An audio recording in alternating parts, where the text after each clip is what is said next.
নমস্কার, Bandita and mother's ব্লগে সকলকে স্বাগত জানাই। এই যে মা আর মেয়ে চা নিয়ে এই ঘরে বসেছি আজকে।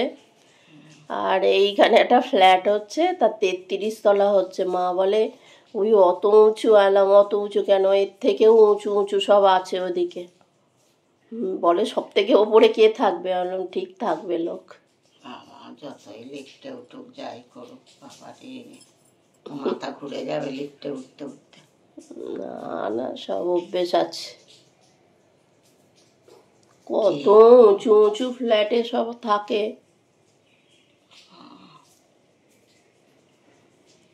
চলো চা খেয়ে নিয়ে আবার বাজারে যাব। আবার উঠে শুয়ে পড়েছি, পরে 6টার সময় উঠে পড়লাম। কি করব? হ্যাঁ, কি ঝমঝম করে রাত্রিবেলা বৃষ্টি হচ্ছে, বাপরে বাপ, শেষ নেই। না, ঝমঝম করে বৃষ্টি হচ্ছে একদম। চলো চা খেয়ে নিয়ে আবার বাজার যাব। এই যে দুধ নিয়ে এসছি, পোস্ত নিয়ে এলাম, কেন আমাদের পোস্তটা খুব খাওয়া হয়। ওদিকে মাছ নিয়ে এসছি আর আলু নিয়ে এসছি, কাঁচকলা এনেছি, মাছ নিয়ে এসছি। আর সবজিওয়ালাকে জিজ্ঞেস করলাম, এই যে আলু নিয়ে এসছি আর কাঁচকলা নিয়ে এসছি। জিজ্ঞেস করলাম শশা নেই। এই যে বাজারে গেছিলাম আর মা সবজি কেটে রেখেছিল, তাই উপমা বসালাম। টিফিনের হবে, মানে ব্রেকফাস্টে। মা অনেক দিন ধরেই বলছে যে মানে একটু উপমা কর না, উপমা কর না, তাই করলাম। ওই প্রথমে বিনসটাকে তেলটা গরম করতে দিয়ে, আর পুরোটাই আমি সর্ষের তেলে করেছি। তেলটা গরম হয়ে গেছে, তারপর ওর মধ্যে বিনসটা দিয়ে দিয়েছি। বিনসটা ভালোভাবে ভেজে নিয়ে, আর বিনসটা আগে দেয়া কেন, বিনসটা আগে না দিলে কাঁচা কাঁচা থাকবে, ওই জন্য বিনসটা আগে দিয়ে দিতে হয়। দিয়ে একটু ভেজে নিয়ে তারপরে গাজর দিয়ে দেয়া হলো। গাজর তো খুব তাড়াতাড়ি ভাজা হয়ে যায়, নরম হয়ে যায়। গাজর ভাজা হয়ে গেল, এবার ওর মধ্যে দিয়ে দেবো হচ্ছে যে ক্যাপসিকাম আর কাঁচা লঙ্কা। কাটা ছিল বাটিতে, সব মাই কেটে রেখেছে। দিয়ে এবার ওপর থেকে একটু নুন দিয়ে দেবো। দিয়ে এবার ওইগুলো একটু ভাজা হয়ে গেলে এবার হচ্ছে যে বাটিতে তুলে রাখবো। রেখে এইবার আস্তে আস্তে করে ওই কড়ার মধ্যে একটুখানি তেল দিয়ে তারপর ডিম ভেজে নেব।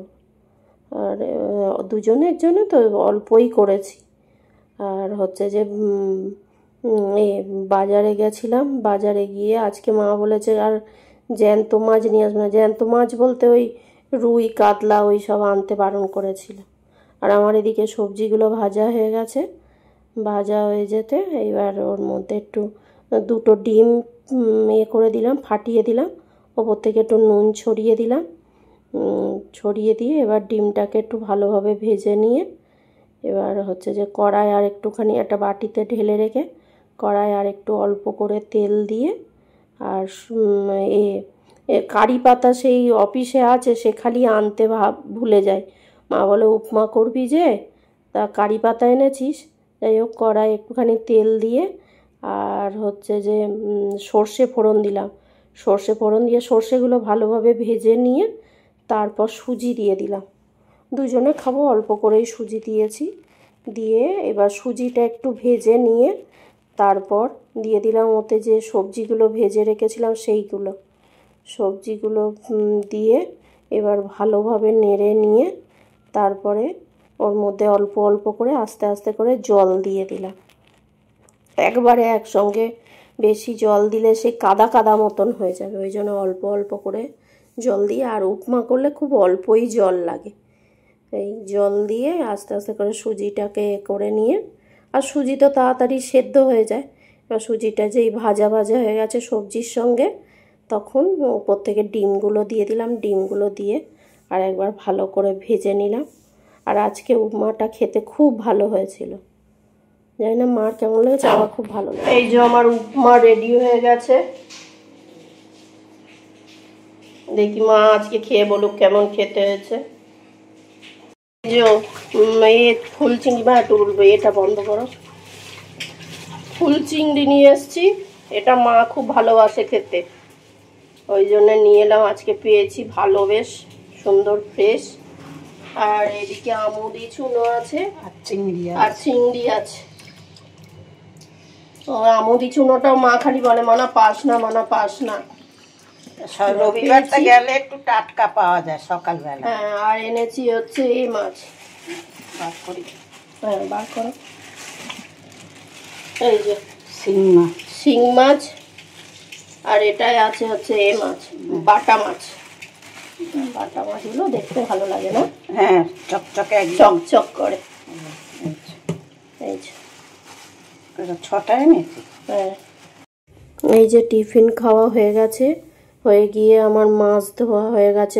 আর ওদিকে মা চিংড়ি মাছ আর আমুদি চুনো মাছটা কাটছে, আর আমি এদিকে বিছানা টিফিন ফিফিন করে বাসনও মাজা হয়ে গেছে। জলখাবার করে খেয়ে নিয়ে ওই বাটি, তারপরে মা চা করে আর একবার বেলায় খায়, একটু সব বাসন টাসন মেজে নিয়ে মা আজকে ওদিকে রান্না করবে, তাই জন্য আমি বিছানার চাদর টাদর পাল্টে ফেললাম। মা ওই সব শিঙি মাছ ফাছ করবে, ওই জন্য আমি বিছানার চাদরটা তাড়াতাড়ি করে পাল্টে নিলাম। আর বাজার থেকে এসে না আর ইচ্ছে করে না, কেননা বাজারে একেই রবিবার করে ভিড় হয়, আর তার ওপর আর ইচ্ছে করে না। ওদিকে জানলাটা আমি খুলে দিলাম, আর এই যে আমার বিছানার চাদর পাল্টানো হয়ে গেছে, এবার চান করব। এই যে মাছের বড়া ভাজছে, কি ফুল চিংড়ির বড়া। কি দিয়েছো এতে? পেঁয়াজ দিয়েছি, কাঁচা লঙ্কা দিয়েছি, একটুখানি বেসন দিয়েছি, একটু চাল গুঁড়ো দিয়েছি। চাল গুঁড়োটা দিলে একটু মজমচে হয়, ওই জন্য দিয়েছি। খেতে ভালো লাগবে। চিংড়ি মাছের বড়া খেতে ভালো লাগবে। ফুল চিংড়ি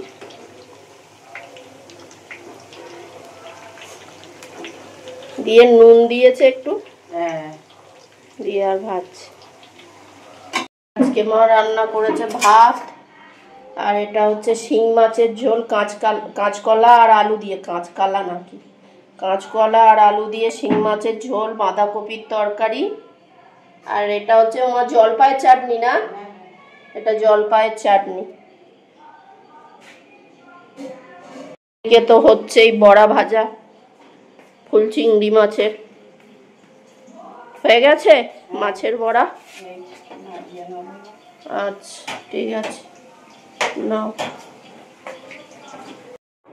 এই যে সন্ধেবেলা বেরিয়েছিলাম, বেরিয়ে মার রিপোর্ট নিয়ে এলাম।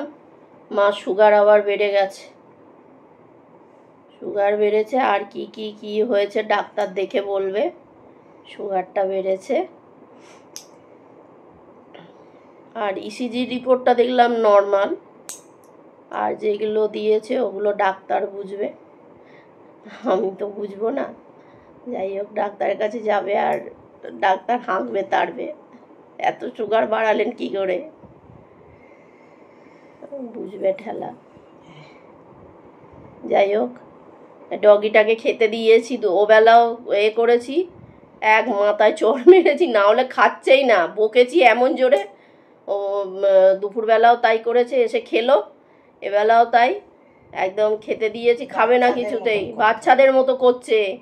যেই বকেছি, হেঁকেছি, তেড়েছি, তখন মুখ দিয়ে এসে খাচ্ছে। মানে ও একদম বয়স হয়ে গেছে, পুরো বাচ্চাদের মতো হয়ে গেছে। আর কি, মা বেরিয়েছে যখন দেখে ল্যাজ নাচছে। যাই হোক, ভিডিওটা এখানেই শেষ করছি। তোমরা সবাই সুস্থ থেকো, ভালো থেকো, সাবধানে থেকো। আর ভিডিওটা যদি ভালো লেগে থাকে তাহলে লাইক করো, কমেন্ট করো, সাবস্ক্রাইব করো। দেখা হচ্ছে নতুন একটি ব্লগে।